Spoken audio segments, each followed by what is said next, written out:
After my return from Africa, I spent a few months in rural England, seeking a job abroad. I joined a British trading company with branches overseas. In November 1960, I made the long journey out to Hong Kong.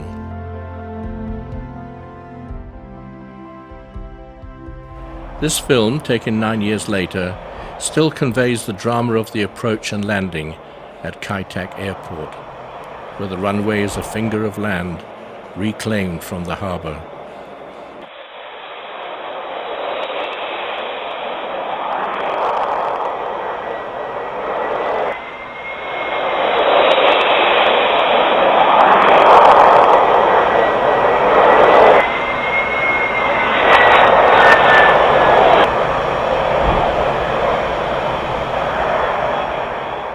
The harbour lies at the very heart of Hong Kong. Looking across it from the island, we can see the 9 hills which give Kowloon its name, meaning 9 dragons.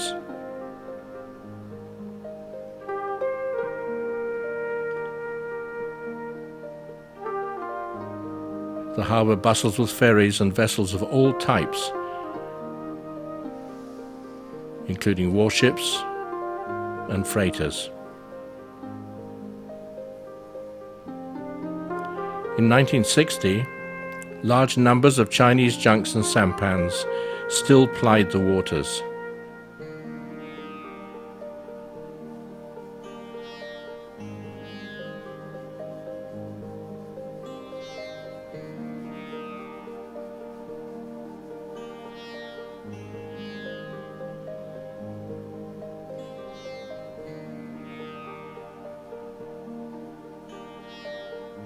Many Chinese lived their entire lives aboard their sampans.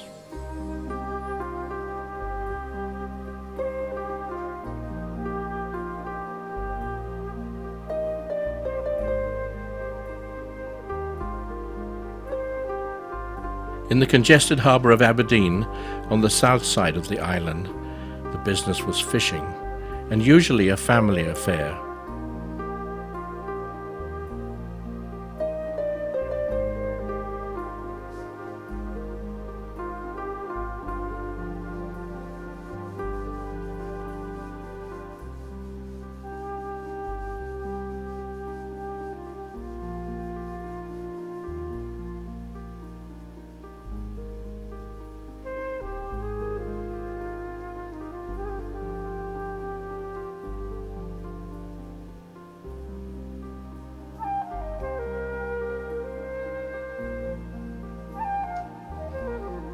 With its limited land space, the urban areas of Hong Kong are continually being torn down and rebuilt. In 1960, many of the labourers were Hakka women with their distinctive dress.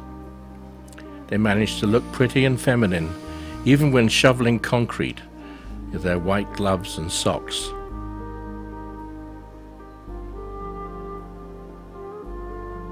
Like all of us, they aged too.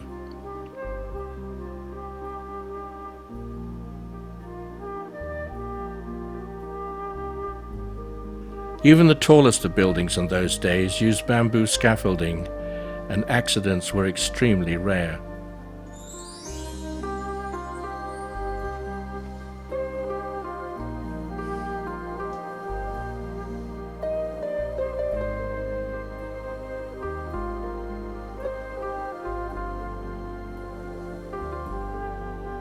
Within days of my arrival, I took the train as close as I was allowed to go to mainland China and looked across the border at the forbidden land.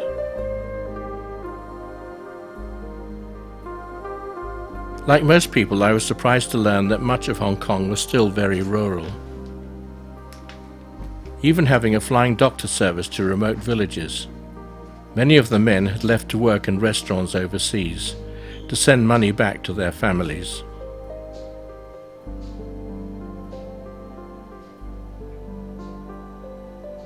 Hong Kong has many beautiful beaches. I met Mary, who was later to be my wife, and we took a ferry across the Pearl River estuary to pay a visit to nearby Macau.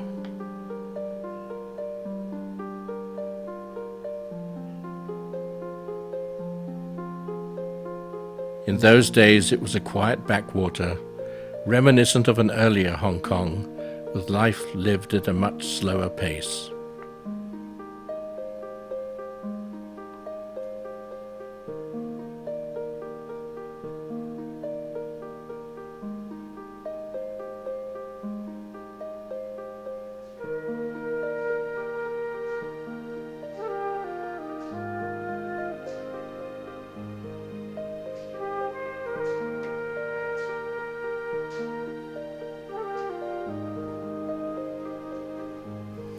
We visited temples and the graveyard where one of the Churchills has left his bones.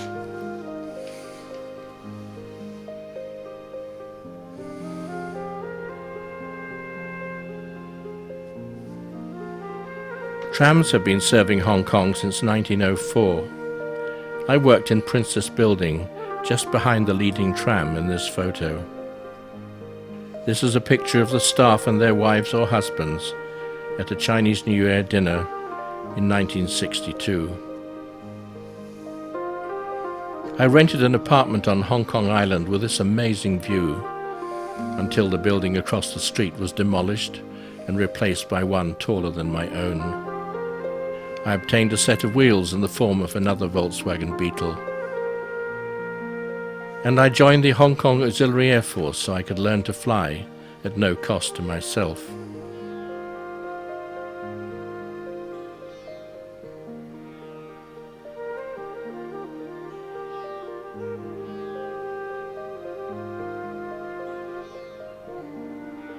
I also joined the Hong Kong Yacht Club, which turned out to be a signature decision because it ultimately set me on the path which determined the rest of my life. Through contacts I made at the Yacht Club, I was invited to join a small boat building company owned and run by an American family.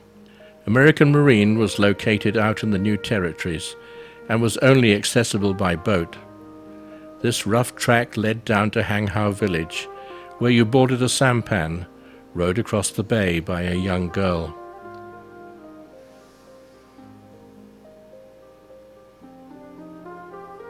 This is a photo of Whit Newton, Kong, and myself at the yard. Here I am very much in my element, much more so than being a salesman in collar and tie.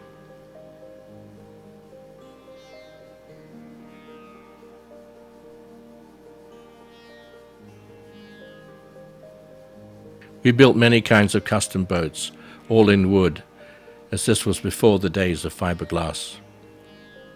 Launchings had to be done down greased ramps at high tide and accompanied by the roar of firecrackers.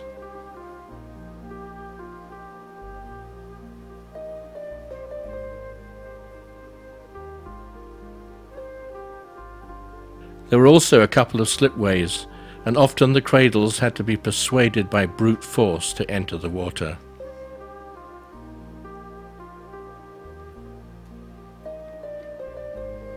Masts were made of spruce wood from North America, and hoisting them into position using shear legs was a tricky exercise. Improvisation was key, and here the weight of a concrete mooring, hanging from the stern, is counterbalanced by the guys on the plank. Meanwhile, my social life was progressing, and Mary and myself used the Peak tram to gain access to the peak and the views it offered.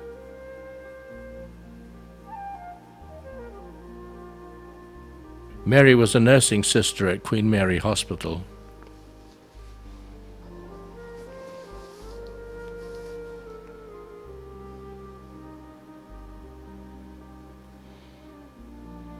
We continued our courting, and I introduced her to sailing. She had been expecting a boat you could walk around on with a gin and tonic in your hand.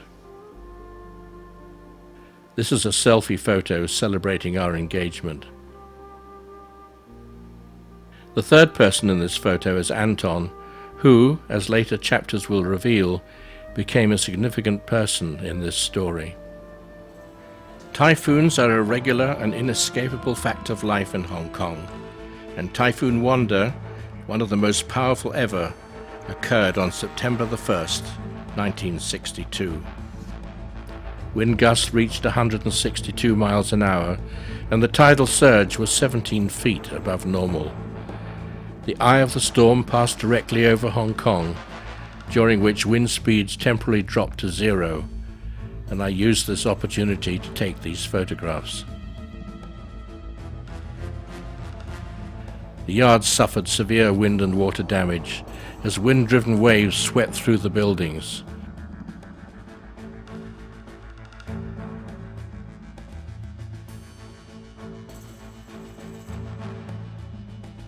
Roofing had to be retrieved from the surrounding hills and beaches.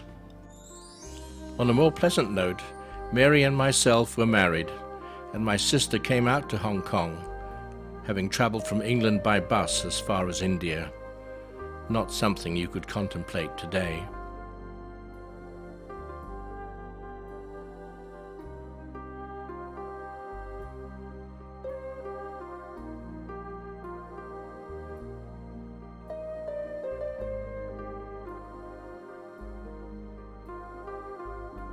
We went to the Philippines for our honeymoon, which, as often happens, failed to meet expectations.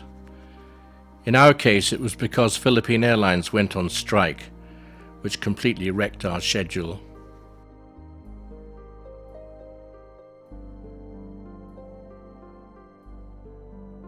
Back in Hong Kong, an American owner left his 120-foot barkentine westward with the yard to look after during the 1963 typhoon season. This involved taking the boat into Hong Kong harbour and tying the vessel to a ship's mooring buoy during typhoons. The yard suffered more damage when the waves sucked a hole in the seawall and part of the floor collapsed with the boat on it.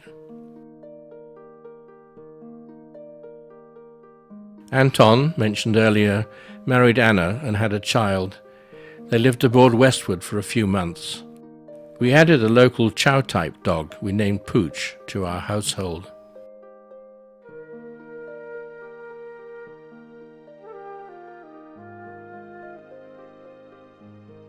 With the help of the Newton family who owned the yard, we built a houseboat to live on and used the rent allowance to pay for it.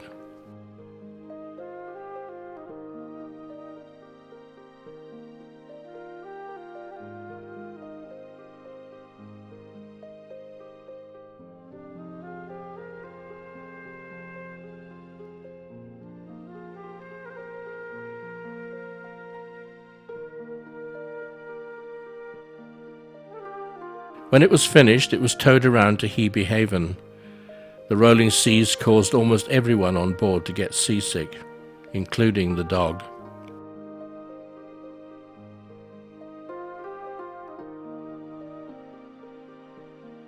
Finally, we arrived at our destination and the idyllic setting of Hebe Haven, where we learnt to water ski.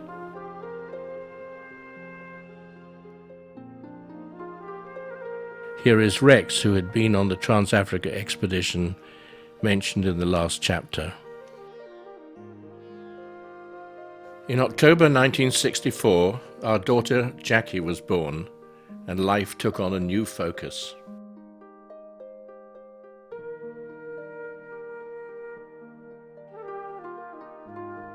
Typhoons and tropical storms are prolific in the Western Pacific, and this map depicts the storm tracks for 1965, our first summer aboard the houseboat. Learning from hard experience, we turned the houseboat around and removed all boats from the marina on the approach of each and every threatening typhoon. Jackie was christened at St. John's Cathedral on Hong Kong Island. In those days, home leave was granted every 3 years. As I had switched jobs mid-contract, 5 years had passed since I'd had any leave. In September 1965, we set off on an over-ambitious trip, which took us to Australia, Mauritius, and Kenya to visit my father. Jackie, now just 10 months old, went down with a life-threatening illness in Kenya and was brought back from the brink by the Gertrude's Garden Children's Hospital in Nairobi. From there we went on to England and spent 6 weeks with my mother in Henley-on-Thames.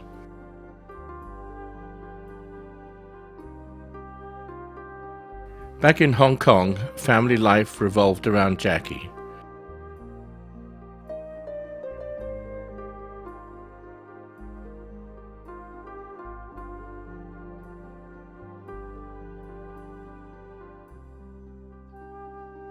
At work, the yard slowly fought its way out of a tough financial situation. The solution was switching away from custom boats with the introduction of the Grand Banks. I continued to sail at the Hong Kong Yacht Club with this Enterprise dinghy. We had to beach the houseboat for routine maintenance. Every year, Hong Kong faced a new crisis. In 1966, a torrential rainstorm dropped 6 inches of rain in 1 hour, turning the streets into rivers. In March 1966, our second daughter, Nikki, was born.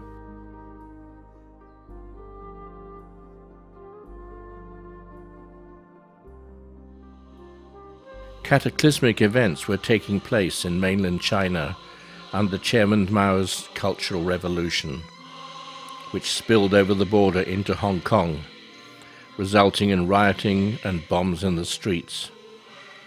We even had to deal with an insurgency and near battle in the boatyard, when 80 workers pasted up inflammatory banners with statements like, "Blood debts will be repaid with blood." Despite the mayhem, Nikki was christened and celebrated her first birthday. It was at this time, in March 1967, that I first embarked on amateur filmmaking as a hobby. By spring 1968, the political unrest had settled down. Aircraft had superseded ships for long-distance travel, changing leave to an annual affair, and we visited England in time for the cherry blossom. 1 year later, in Hong Kong, a giant chocolate egg became the center of attention at Easter 1969.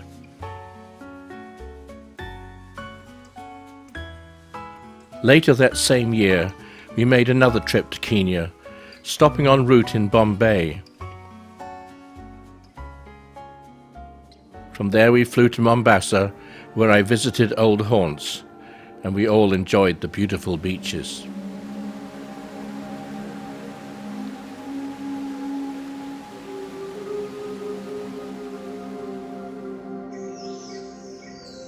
We rented a Volkswagen and crossed the Aberdare Mountains at over 10,500 feet.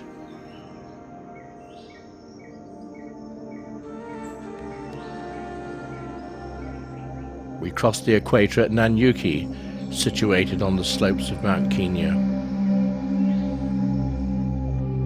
I had spent many hours staring up at this massive mountain from my father's farm, and I could put off no longer my long-held dream to tread its equatorial snows.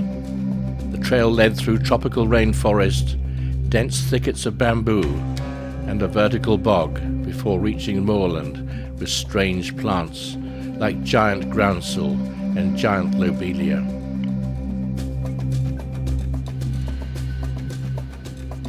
Finally, we reached a tented camp at 14,000 feet, where it snowed.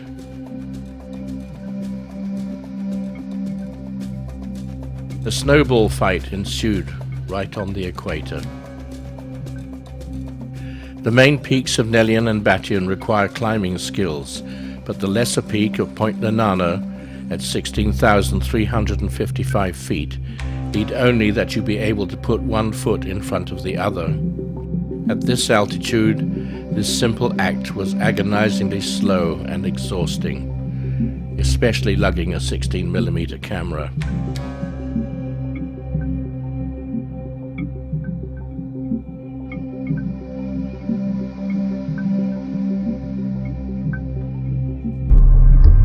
The final 1,000 feet led across a steep glacier, requiring that we be roped together for safety.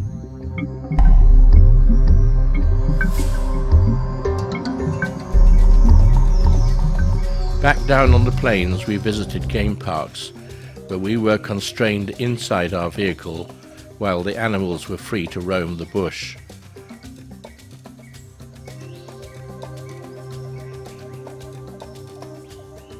Or even catch a ride.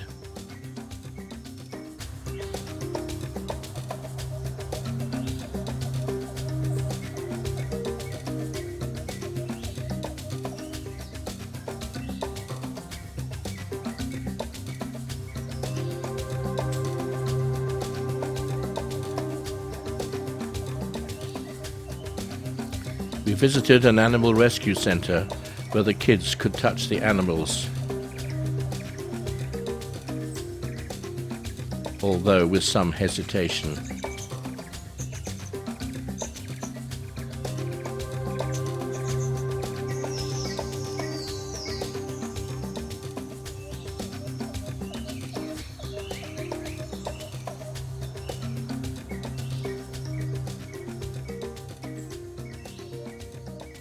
In December 1970, we took an unusual route to England by way of Tashkent, with a short stop in Copenhagen.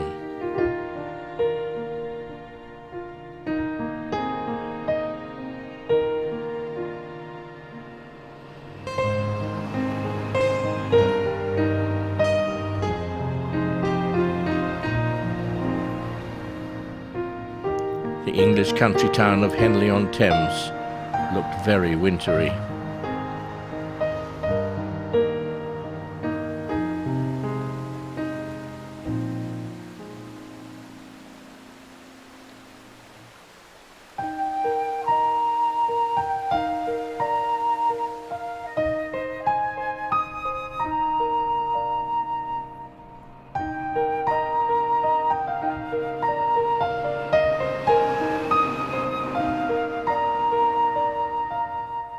Jackie, now 6 years old, showed her affinity with horses, which were later to become the focus of her adult life.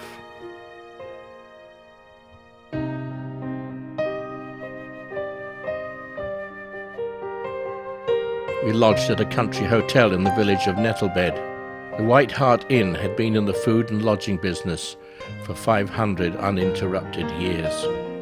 We celebrated Christmas with my mother and my sister and her family.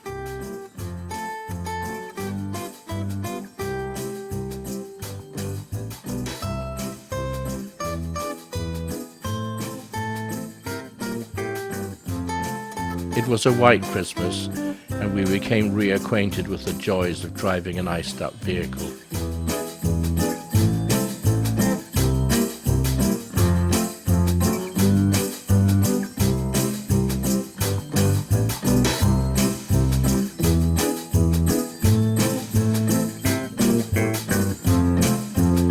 This was the first time our kids had seen snow.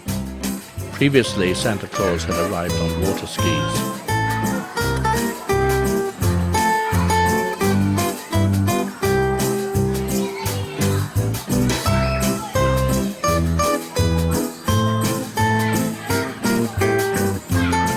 Finally, it was time for us to return to the Far East, this time to the steamy tropical heat of Singapore, which will be the subject of the next chapter.